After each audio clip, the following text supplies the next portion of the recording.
Welcome to DIY for Homeowners by Mother Daughter Projects. I'm Steph. I'm Vicki. And today we're going to show you how to build a temporary fence in your backyard. And Steph built this for her Greyhound Mac.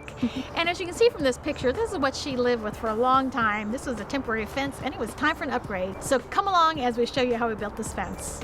To start, we bought 4 half-inch by 10-foot of rebar and we cut it down to 2 feet sections with our Diablo metal cutting blade on our circular saw.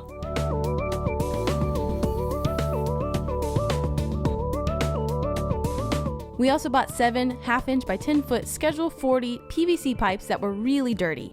So to prep them for painting, we cleaned them with mineral spirits.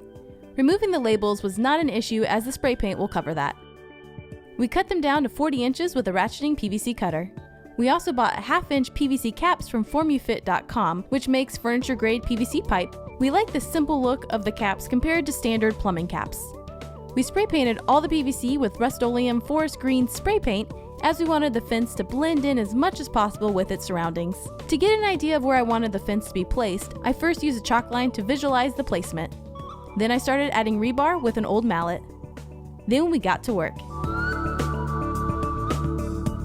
The first step is to add the rebar and then add the PVC post. We added 3 zip ties to secure the plastic fencing to the post. Then we used end nippers to cut the excess zip tie off and spray painted the zip ties with the same green spray paint.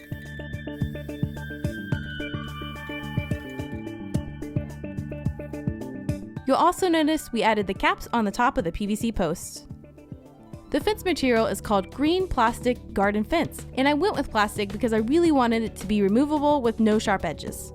I went with green over black as I wanted it to blend in with nature. We just continued on with the process and didn't space the posts in any specific way. We just placed them where it seemed they needed to go.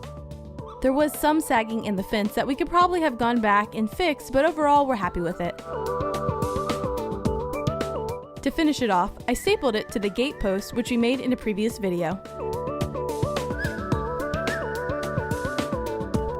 I have a lot of trees in my backyard, which means a lot of leaves. So what I found, when I blow the leaves, they collect at the base of the fence. I found it really easy to suck them up with the Ryobi leaf mulcher that I got for my birthday. What we learned! Steph had an unfortunate accident while she was cutting metal. She had on all her personal protection equipment with the exception of a full face mask, which was unfortunately back at my house. So she ended up getting a piece of metal in her eye, which she did get out, but it required a trip to the ophthalmologist to be sure that she had gotten it. And if there is a silver lining in all of this, we were using this Diablo metal blade that cuts very quickly, which doesn't allow time for the metal to get hot. So instead of having a hot piece of metal in her eye, it was just a piece of metal. The reason I went with a temporary fence and not an actual permanent wood fence is because my backyard has a lot of green space, which is not actually my property line, so I can't build a fence on that. So by doing the temporary solution, I can build it out a little bit more, I can remove it if necessary, and also when I move out of my house, I can take it all up so that the new owners can enjoy the full backyard and not be kind of closed off by the fence. Also, you need to know your dog. I have a Greyhound who's a sight hound, and if she sees something, she doesn't try to go past it, she doesn't try to jump over it. She's a really great dog.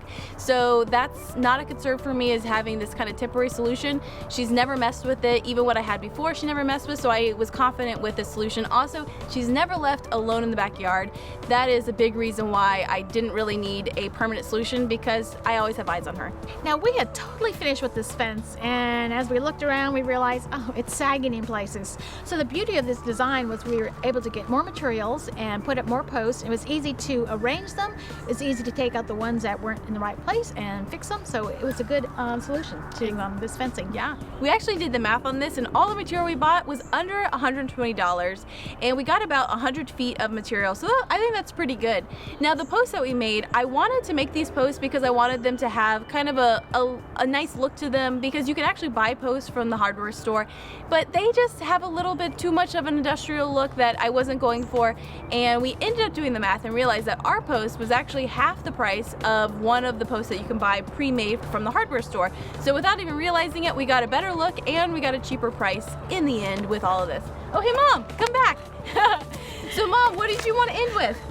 I want to end with, please support Mother Daughter Projects by hitting that subscribe button. And you know what? Since we have all this time to watch videos, please share one of our videos or all of them with a friend who may need a little DIY in their lives. If you like binge watching, we have plenty of videos for you to That's binge right. watch. Yes, yes. And Mom, why were you gone in that last segment?